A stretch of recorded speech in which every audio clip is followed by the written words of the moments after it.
두 번째 예시도 함께 볼게요. 똑같습니다.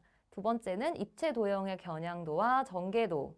먼저 어떤 내용을 가르칠지 교과서를 둘러보고요. 교과서에 보시면 전개도, 겨냥도가 뭔지 설명하고 그 전개도를 그리는 활동들을 담아 놓았습니다. 그리고 이런 전개도가 실생활 어디에서 사용되는가에 대한 내용으로 DIY 하는 그 가구 조립 제품 있잖아요.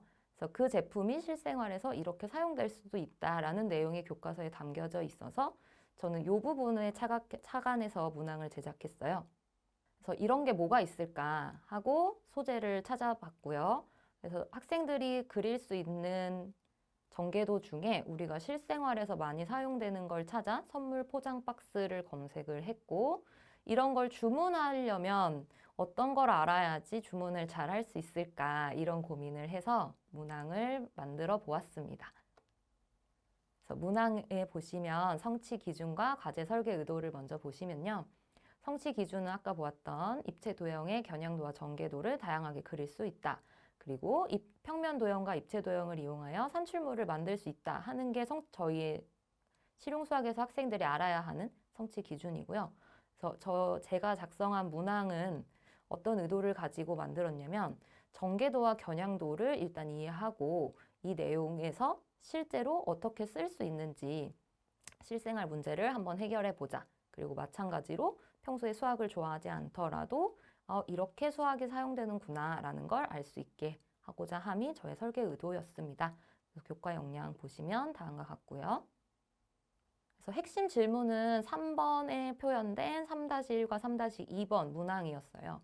그래서 저희가 선물 포장 박스를 주문한다고 가정했을 때 그 포장 박스의 길이나, 그러니까 내가 포장하고자 하는 어떤 제품을 생각을 해서 그 길이나 모양, 그리고 포장하려고 하는 그 물체와 어울리는 박스, 이런 걸 찾아낼 수 있기를 바래가지고 그거에 맞게 이런 문항을 만들어 보았습니다.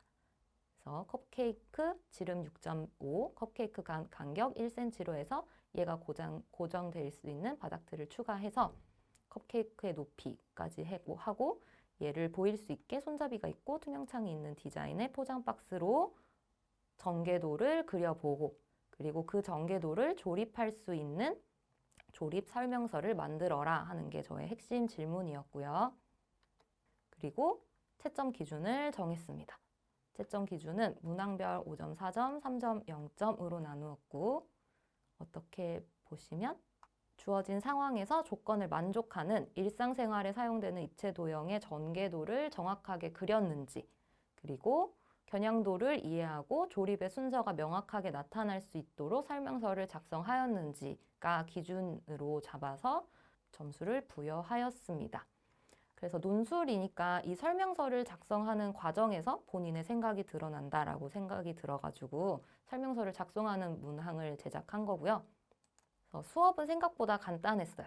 그래서 교과서에서 지식을 보고 전개도와 겨냥도가 뭔지만 확인을 한 뒤에 내 주변 사물 중 하나를 선택해서 전개도와 겨냥도를 직접 그려보게 했습니다.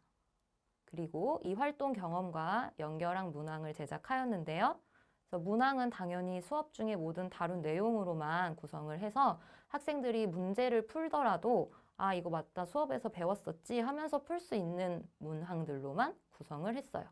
그리고 실제로 그릴 때 제가 일부러 이런 박스를 준비해 가서 몇몇 학생들이 진짜로 그려볼 수 있게도 했었거든요. 네, 제가 실제로 이런 박스도 가져가서 학생들이 수업 때 그려볼 수 있게 했었는데요.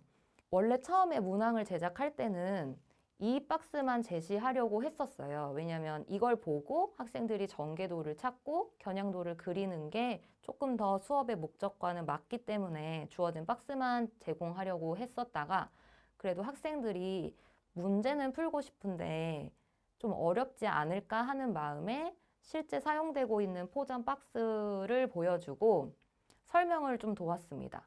그래서 전개도라는 걸 그릴 땐 지금 보여지고 있는 그 왼쪽 박스를 너가 칼로 한 면을 잘라서, 그러니까 모서리를 사실 자르는 거죠. 칼로 한 모서리를 잘라서 펼치면 어떻게 그려질지 한번 생각해봐라. 그리고 겨냥도와 전개도를 표현하면 돼 라고 도움을 주었습니다. 그래서 만들어진 평가 문항지는 이렇습니다. 그래서 왼쪽에 보시면 저희가 활동 중에 단계로 밟아갈 수 있는 단계형 문항이고 3번이 저 핵심 질문으로 이루어져 있어요. 학생의 응답을 보시면 제가 얘를 한 차시로 사용하고 얘를 2차 시 때 총 2시간에 걸쳐서 평가를 했었거든요. 그래서 이 왼쪽을 먼저 문제를 그리고 나서 시작을 했기 때문에 2번 답안도 앞에서 그려봤던 문제가 많이 답이 나왔습니다. 그래서 제가 의도한 바대로 학생들이 많이 답안을 작성해 주었고 얘는 굉장히 미술을 좋아하던 친구여서 정말 열심히 이렇게 설명을 나타낸 친구고요. 이렇게 간단하게 표현한 친구도 있습니다. 근데 겨냥도는 맞게 그렸으나 이제 숫자 계산하는 데 있어서 계산이 좀 틀려서 감점이 있었는데요. 그래서 아까처럼 설명서를 우리가 보던 그런 설명서로 표시한 학생들도 있고 그리고 그냥 줄줄이 글로 표현한 친구도 있는데 어떤 걸로 표시하든 설명서만 이해갈 수 있게 표현했다면 모두 점수를 부여하였습니다. 그리고 이 답안은 좀 재치 있는 답안이라서 가지고 온 건데요. 문제가 보면 손잡이를 달아라 라고 하는 부분이 있어요. 그래서 손잡이가 사실 학생들이 전개도 그릴 때 조금 어려울 수 있는 부분인데 이 학생은 손잡이만 달리면 되는 거니까 포장 용기 자체에 그냥 손잡이를 이렇게 넣었더라고요. 그래서 이런 창의적인 대답도 나오는 것을 보실 수 있습니다. 이런 평가를 한 후에 학생들의 반응이 어땠는지 개인적으로 궁금하기도 하고 해서 항상 저는 수업이 끝날 때 설문을 받는데요. 그래서 학생들이 수업 활동이나 수행 평가 중에 가장 기억이 남았던 게 뭐냐 이렇게 해서 제가 했던 수업의 내용을 모두 적고 그리고 이 내용을 바탕으로 생활기록부에 조금 더 그 부분이 강조될 거야 라고 해서 답변을 받습니다.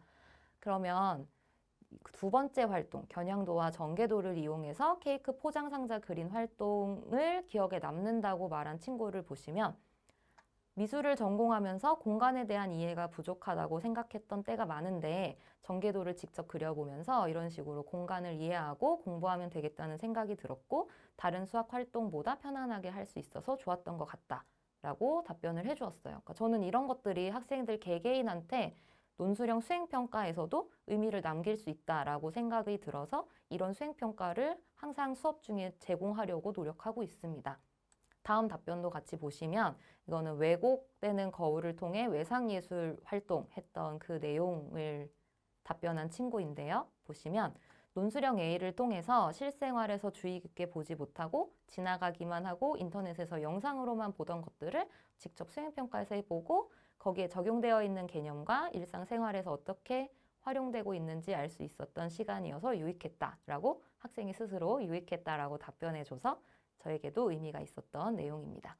이 학생은 위상동형인데 도형이라고 쓰긴 했는데요. 위상도형의 개념과 만들어지는 과정을 알 수 있어서 좋았다. 그래서 이 부분이 사실 교육과정에서는 벗어나지만 우리가 실생활에서 학생들의 수준에서는 충분히 생각을 해볼 수 있는 과제이기 때문에 제시를 했던 거였고요. 근데 그 부분이 알 수 있어서 좋았다라고 답변해 주어서 한번 같이 보려고 학생의 반응으로 가지고 왔습니다.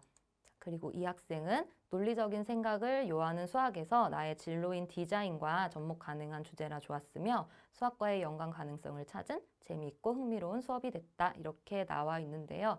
이게 바로 실생활과 연계된 소재로 문항을 제작했을 때 학생들에게 다가갈 수 있는 의미라고 생각이 들어요. 진로도 연관 지어질 수 있고 그리고 수학도 충분히 실생활에서 사용될 수 있다는 걸 알 수 있게 하는 게 저희의 목적이라고 할 수 있겠죠? 저의 발표는 여기까지 하도록 하겠습니다.